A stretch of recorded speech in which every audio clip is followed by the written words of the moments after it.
Hey everyone, in this tutorial, I'll show you how to fix advanced performance issues in a Discord bot in 2026. So if your bot is lagging, crashing, responding slowly, or going offline, this beginner-friendly guide will help you step by step.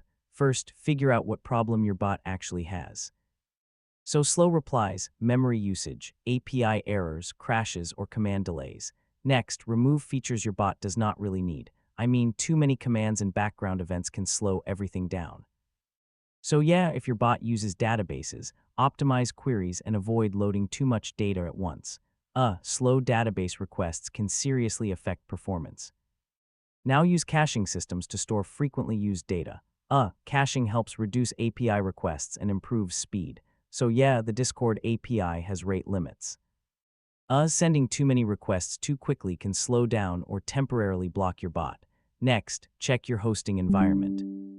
Weak hosting plans often cause lag, crashes, and offline bots during high activity. So use logs and monitoring tools to track crashes and errors. Debugging tools help you find performance problems faster.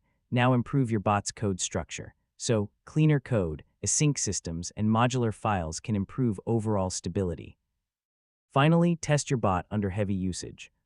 Stress testing helps you see how the bot performs with many users and commands, and that's how to fix Discord bot performance issues in 2026.